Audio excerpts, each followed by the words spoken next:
Assalamualaikum warahmatullahi wabarakatuh. Halo semuanya, perkenalkan saya dari kelompok 2. Dalam kesempatan ini, saya akan menyampaikan rangkuman materi IPS kelas 7 tema 2, keberagaman lingkungan sekitar.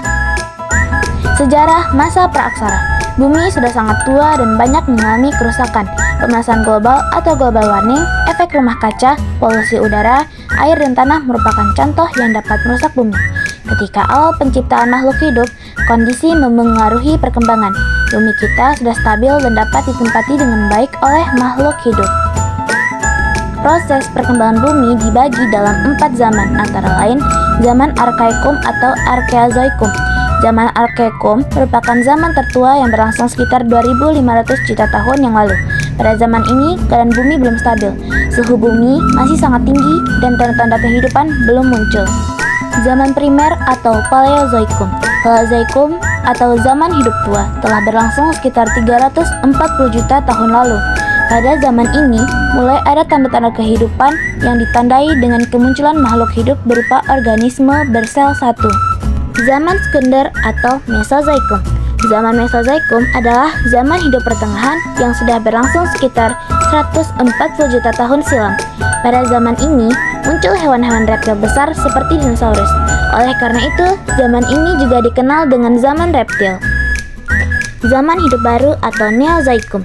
Pada zaman hidup baru dibedakan menjadi 2 zaman, antara lain Tersier.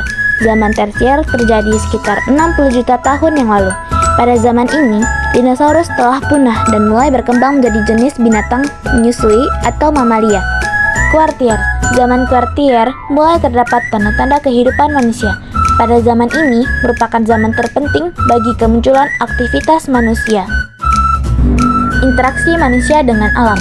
Kalian sebagai manusia senantiasa berinteraksi dengan lingkungan alam. Alam merupakan sumber dari kebutuhan yang dibutuhkan oleh manusia. Alam menyediakan kebutuhan manusia seperti barang-barang tambang, diantaranya logam, minyak, dan barang tambang lainnya sebagai bahan dasar untuk membuat benda-benda seperti kendaraan bermotor.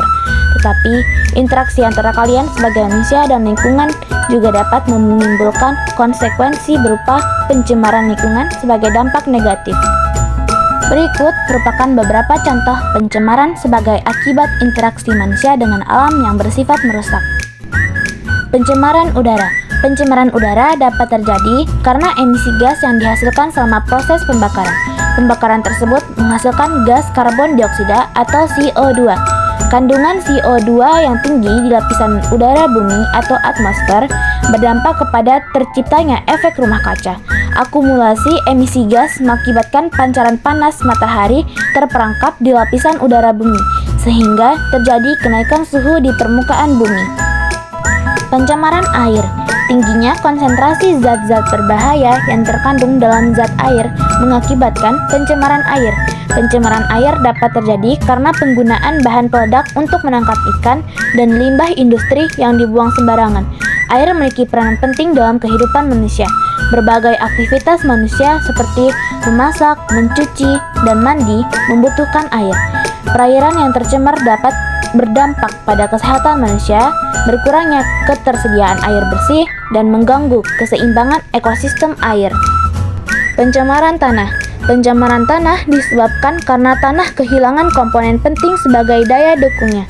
Penggunaan pestisida yang berlebihan dan pembuangan limbah industri ke tanah merupakan contoh pencemaran tanah dengan pestisida. Tak semua penggunaan pestisida tepat sasaran, hanya sekitar 20% yang mengenai sasaran, sementara sebagian besar sisanya jatuh bebas ke tanah. Dampak dari pencemaran tanah yaitu tanah menjadi tidak produktif untuk aktivitas pertanian dan dapat memengaruhi ketahanan pangan. Interaksi antara manusia. 1. Berkenalan dengan masyarakat. A. Pengertian interaksi sosial. Secara umum, interaksi sosial merupakan suatu proses dalam bertindak dan bereaksi dengan keberadaan orang-orang yang berada di sekitar kita. Kalian perlu mengetahui studi tentang interaksi sosial untuk menunjukkan hal-hal penting dalam kehidupan sosial semasa remaja. Menurut Goffman, studi tentang bentuk-bentuk interaksi sosial yang tampaknya tidak signifikan sebenarnya sangat penting dalam sosiologi. Interaksi yang dianggap tidak menarik tersebut justru merupakan salah satu paling menarik dari semua bidang penelitian sosiologi. Terdapat 3 alasan yang mendasari pernyataan tersebut. Pertama, Rutinitas sehari-hari kita dengan interaksi yang hampir konstan dengan orang lain memberikan struktur dan bentuk pada apa yang kita lakukan. Kedua, studi tentang kehidupan sehari-hari mengungkapkan kepada kita bagaimana manusia dapat bertindak secara kreatif untuk membentuk realitas. Ketiga, mempelajari interaksi sosial dalam kehidupan sehari-hari, menyoroti sistem dan institusi sosial yang lebih besar. B. Syarat interaksi sosial. Kontak sosial merupakan keterlibatan antara seseorang dan individu lain atau antara kelompok. Kontak sosial bukan berarti melakukan sentuhan fisik, melainkan dapat diartikan sebagai sentuhan secara verbal atau kata-kata. Kontak sosial mempunyai dua kategori, yaitu kontak langsung dan kontak tidak langsung. Kontak langsung atau primer adalah kontak yang langsung terjadi tatap muka atau tanpa perantara.